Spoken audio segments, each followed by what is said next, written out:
My guest at this time is going to be competing at MLW's Kings of Coliseum on May 13th at the historic 2300 Arena.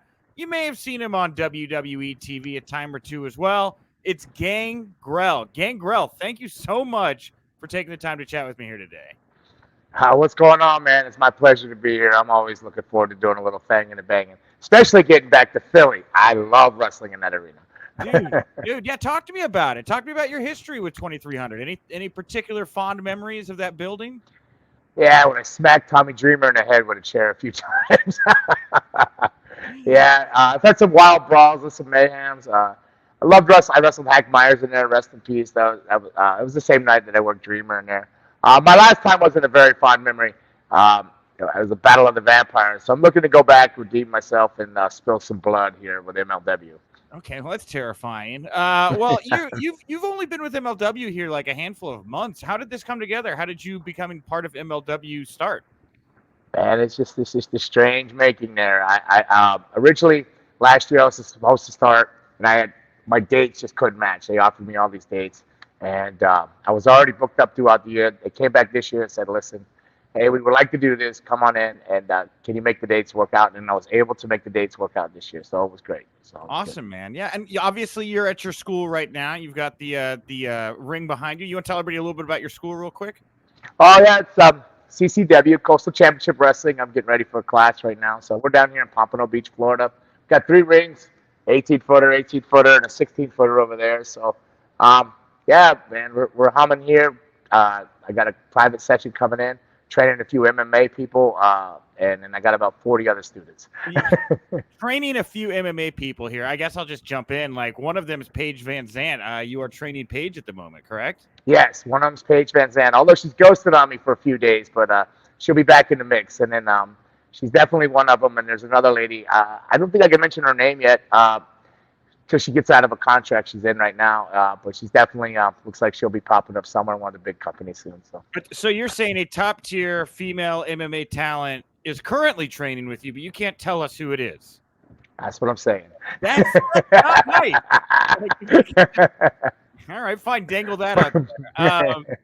All right, well, you've got Paige here right now. How has it been? How do you think she's taking to pro wrestling so far?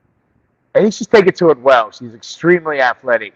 She was a gymnast, a ballerina, and heck, anybody that could play second runner-up on Dancing with the Stars has got to be coachable. Plus, she's a fighter, a bare-knuckle fighter. So she's tough, she's pretty, she's agile, and she can flip. So I think she's going to do just fine in AEW. Yeah, for sure, man. I mean, and she's had some kind of outspoken opinions about pro wrestling in the past. Do you get the vibe she's like a passionate pro wrestling fan, or you think this is more of a business venture for her? Well, out of the two, I'm going to say the girl that I'm training today is more passionate than her. Paige is just so extremely talented. I'd hate to go out on a limb and say it's business, but I don't feel the same passion that the girl I'm training today has. So okay. But no, she's passionate. She's passionate. I hope so. She's got an AEW contract. No, I mean to give up and walk away from your other careers. You're definitely passionate about it and stuff like that. So yeah, I think I've just been like I always walk softly. It's hard to trust anything you see in wrestling. The old man told me, Boris Malenko that trained me. He said, "Believe only half of what you see and none of what you hear." So. Wow. So you were trained by Boris Malenko? Yes, I was trained by Boris Malenko, yeah. Okay, yeah. I believe Sean Waltman, also a Boris Malenko graduate. Yes, he was. Yes, he was. He was there. We shared many of floors together. He was probably 15 when I met him, or 16, and I started when I was 17. So I'm 53 now, but I was training a little bit before him. But he got a break before me. He had a really good run. He did a really good job. He's an amazing talent, and I hope he's doing well. Well, I don't know if you saw any of his recent in-ring action. He's trying to come back right now. Yeah, I heard he tore a bicep or something. Is that possible? Yeah, that's a bummer. But I noticed that starts happening when you get a little older here. Well, you've stayed in incredible shape, and I know that a lot of wrestlers really look to you as like a leader and stuff. I guess to kind of tie this back to MLW, you can go back down some other paths here in a little bit. With you coming into MLW, is it just a wrestling role, or do they look to you as like agenting, producing, helping younger talent? Is that part of what you're doing with MLW? Yeah. Well, I guess this is one of those interviews. I didn't know if you're in character or not. I'm half his shades, but no fangs. But no, I'm I'm an agent there, so I'm working as a wrestling/agent. More wrestler. I agent a few matches. Some of the talent there, I trained Jacob Fatu. I had a hand in training Jacob Fatu. Holly Dead, I trained Holly Dead. She's there now, chasing the women's featherweight deal they're having. I wrestled Alexander Hammerstone. I don't know how many times I wrestled him when he was coming up on the West Coast, breaking in and stuff like that. So I wrestled a lot of the people in that locker room. So I don't know if I'm a mentor to them. I do try to talk to them. I do watch their matches. I do give them my opinion, and they seem to listen. I think they just look at me like some creepy uncle or something like that, though, you know. Hangs around. Creepy Uncle Gang Grizzle over there.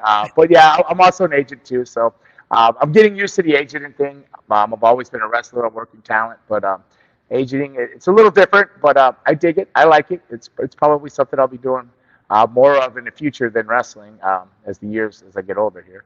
Yeah. Is that a role you'd be interested in? I mean, obviously you're happily with MLW, but is that a role you'd be interested in talking to WWE or even AEW about? They also have a good handful of agents. Yeah, they have a lot of the great wrestlers like Jamie Noble, the tremendous talents that are agents and stuff like that, and Pierce and all that. Yeah, I would never say never, but I'm quite content where I am now. I'm happy because my real passion is training professional wrestlers and athletes. So I've been doing that on and off for almost as long as I've been wrestling, to be honest. The first school I ran was Office School, the Wild Samoans, and then I ran Dane Malenko's school. Then I opened my own school at Rikishi out on the West Coast called Knox Pro, where we trained Jacob Fatu, Rusev, or Miro as they know him as now. Oh, yeah. Miro, yeah. So it was either you or him who talked about how he was like living out of his car and like cooking hamburgers on the grill of his like, car. Well, he wasn't living in his car, but he would stay in his car so he wouldn't miss classes. He would sleep in it so he wouldn't miss a class. He worked 3 shifts, like 3 different jobs. So he would literally, and then we had a morning class and a night class, and he would sleep. He would pull in and sleep in the parking lot so he wouldn't miss a class. Damn, yeah, he was dedicated. How fulfilling is it for you when you see somebody with that kind of passion that you've worked with and like trained and helped to mold go on and find that success? Because that's happened to you like several times now. Does it get old, I guess, at this point? No, I live through each and every one of these students when they walk into the door. When I see a new student come in, female, male, whatever, I see that's a rebirth of me, another chance to get it right through them and to give them the best chance they got to make it. So when they do, it's never going to get old. I love it. I'm happy for them. I'm sad for them. You know, when things go bad, I mean, I feel horrible for them. When they go great, I'm just as happy inside as they are, you know. So, I mean, I live through them, and they keep me live. They keep me motoring. I'm in a ring Monday through Thursday training, on the road Friday, Saturday, Sunday. So with their energy and their enthusiasm and, you know, just my love for it still, I seem to be able to stay alive and keep pushing forward. Well, you talk about your connection with Fatu and Hammerstone. Man, so what happened in Dallas, man? Like, I read the craziest story of my life about the LA Park family, and I've been not around the business as long as you have, but I've seen and heard quite a bit. This is a pretty insane story. From your perspective, what exactly happened here at Gillies in Dallas with LA Park? I don't quite know. I don't know if they were upset or if it was just an accident. I think they've gotten a reputation of being a little bit reckless here and there, but they've also gotten a reputation of being reckless when they want to get out of something. So it's really hard to say because I'm not in their shoes, or nor did I take a chair to the back of the head like Fatu or Hammerstone. But I think the biggest problem, and this is just me watching, is if they possibly would have said, "Hey, I'm sorry, we didn't mean to do it." I don't think they showed any remorse or that anything was wrong, and I think that really might have been the nail in the coffin, so to speak, that made people think, was this intentional or not? So I don't know. I don't know how the office seen it. I haven't been in any agent meetings since then and whatnot. So yeah, I don't know.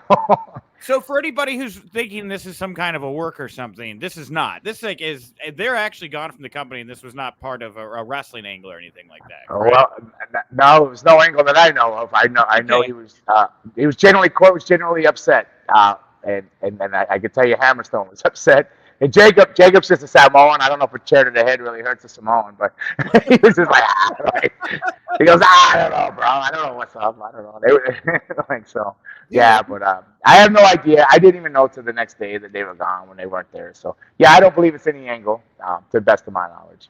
Man, dude, that's crazy. Have you ever seen anything like that in wrestling where it's like a group of wrestlers decide to like actually beat up the other wrestlers? That's pretty new territory for me. Well, yeah, no, yes, I've seen a lot of stuff like that coming up when I started going through Calgary, and then the first territory I worked was Calgary. Onto I was the wrestler getting beat up in the ring, in all Japan, trying to figure it out at 19 years old with Masawa and Kawada and Williams and Gordy and Hansen and Spivey, all these guys on top, and you come in with no experience. So I've been on the other end of probably unhappy wrestlers, but again, I don't know what the case was with them, if it was just an accident or a misunderstanding or a big FU.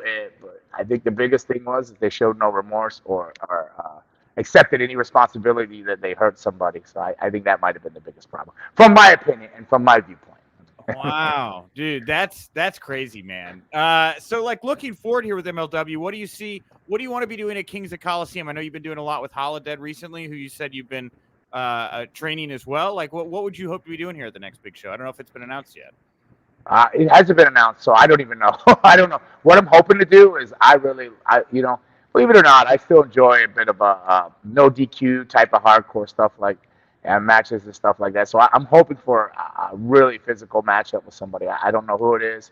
I was looking forward to the LA Park matchup, like with Jacob Fatu, because I like that style of smash mouth wrestling. I would have loved to had a singles with the old man LA there, but so I don't think that's going to happen. So I don't know. I'm just really looking forward to a battle. I love to mix it up.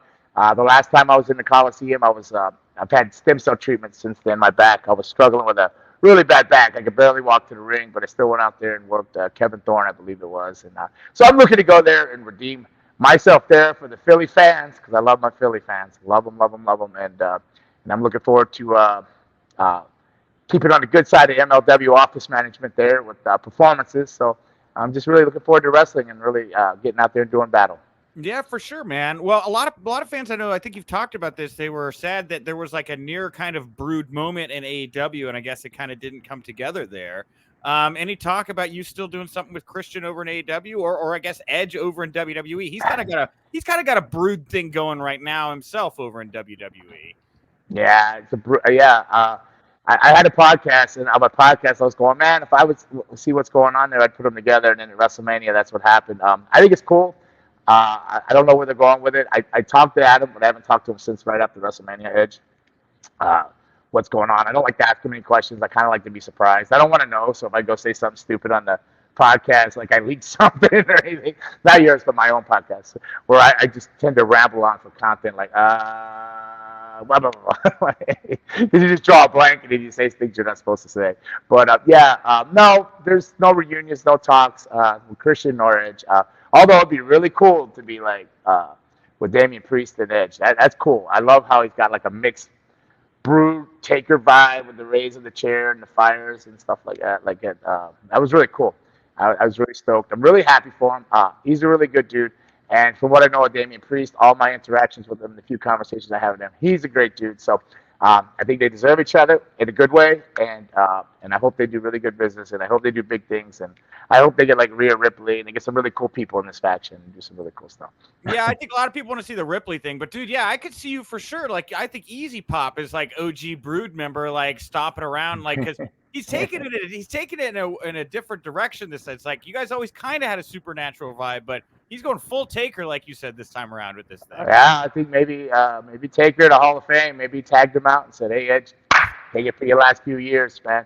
Then turn it over to Priest and let him finish it out, and then maybe they'll turn it over to Finn Balor after that. Who knows? Or wait, maybe the old Fiend will be back or whatever. Who knows?" Sure. Well, I wanted to get your take on another kind of faction that's very dark right now, and that's the House of Black stable over with Malachi Black and AEW. I didn't know if you had any thoughts on kind of what they're doing with this like Nordic death metal vibe that they've got going. There's nothing wrong with Nordic death metal. That's pretty cool. But he's a cool guy. I love watching his strikes and stuff like that. A lot of people seem to compare, like, I don't know, they like are trying to say Edge is biting that, the House of Black thing. So curious to see where all the stuff winds up at the end of the day after a couple months and see where it shakes down. But very cool and very excited for that too. Yeah, for sure, man. Well, it's kind of some top line stuff here, man. The big thing in the moment, like everybody talking about, is like Cody Rhodes going back to WWE right now after his time in AEW. I mean, you've seen, I don't know how close you are with Cody, but like you've seen a lot of people make some moves in the business. Did this one feel any different to you? Do you understand why that this one is resonating with the fans seemingly as much as it is right now? Man, it's just, I imagine it just comes down to business, doesn't it? I would think so. I'm Yeah. not a business guy because if I was, I'd still be making tons of money somewhere. I just love wrestling, and I think that might have just came down to business. I don't know the ins and outs, but more than likely it was he wanted a certain amount of money. They're probably saying, "Hey, we're already giving this guy. We got to deal with this guy. Can't give anybody a certain amount of money than this guy." So, yes, this is it. This is where you're at. And he probably said, "Okay, fine." So things have changed. He went over there. I imagine it's business. The fans. I mean, wrestling. The greatest thing about being pro wrestling, you can be a baby face one day and you're the heel the next. You know, they'll love you in one company and hate you in another, and vice versa. That's the beauty of it. And I like to see that kind of emotion in pro wrestling, and I would like to see a lot more magic in mystery in pro wrestling too. So like, I think it's cool. I like it. I think it's good for all wrestling, and that people are going to cross back over the other direction too. So gives that company credibility, and then Cody Rhodes coming back over. So it's all good. I believe it's all good for professional Well, wrestling. one thing I want to kind of ask you about is like, because it does seem like there's less of those mystical wrestlers now, right? Everybody seems to kind of want to be a CM Punk style wrestler these days. Do you Yeah. think it's a wise move or a tough move right now to make the decision to kind of be an outside the box kind of wrestler right now, considering the landscape of things? It is tough. It's tough with a lot of the networking and stuff. They need to know everything too. And everybody's got to know something. And there's all these leaks, this and that. So there's no surprise moments. But definitely, I believe that mystery is missing in it, and that magic and the suspense and the surprise of things. Because everybody speculated he was coming, like Cody Rhodes is coming over. He was there. His contract, because you can't hide anything more when it's publicly traded companies and this and this and that. Everything's bound to get out. But I miss that, and I think it hurts. It hurts wrestling, like a fan like me. I like to be surprised. I want to watch something and not guess the outcome. If I go to a movie, I want to be able to I want to be the twist at the end of the movie. I want to be like, oh man, I didn't see that coming. That was awesome. I want to be entertained in that sense. But that's me. But been wrestling 35 years, so you start seeing a little bit of everything. You're not surprised as much anymore. Sure. Well, I mean, like you said, 35 years, man. So at this point, what do you want to accomplish? Is there a championship? Is there a match? Is there something that you've still got on your bucket list that you want to particularly get done while you still can? No, I just no titles, no championships, nothing else I want to do in wrestling. I just want to be able to continue to train and be respected as a trainer. Maybe not stay in the ring too long where I'm not respected as a wrestler anymore. But it's mostly amongst the peers, like good relationship and respect amongst the guys that I worked with in my generation, and I hope to have the same type of relationship with the younger generation too. So to bridge that gap of the I don't know, the older school and this new generation that I believe all these worlds can get along, and I think they're both amazing worlds. I love what I've watched and what I was a part of, and just because I don't do flips and all this other kind of insane stuff, because I don't even have that athletic ability, to be honest. I couldn't do it, but doesn't mean I don't enjoy and watching it, and I don't think there's a place. So I hate to see that there's such a black and white. I love to see it all blend to have like a beautiful spectrum of colors and a rainbow, and everybody be entertained. Yeah, man. Well, I know a lot of people really respect you, man. I know you've helped a lot of people, and I always hear very nice things about you whenever you get brought up in conversation. So, thank you for taking the time to chat with me here today. Again, Kings of Coliseum, May 13th. Gangrel wants to have a brutal confrontation with somebody, so let's give him his wish. Yeah. Let's blow up court in MLW. Let's let him know that we got to find some big bad dude for Gangrel to get bloody with, and that seems to be what he wants. Anything Bigger the better. anything you want to put over here before we wrap up the interview here today? No, I just like to say thank you for all the fans that continue to let me wrestle. Paige VanZant will be a star. She's super, super talented. And thank you. And thank you, everybody that keeps wrestling moving and turning, and all the networks and stuff that keeps it existing and alive in the heartbeat and professional wrestling.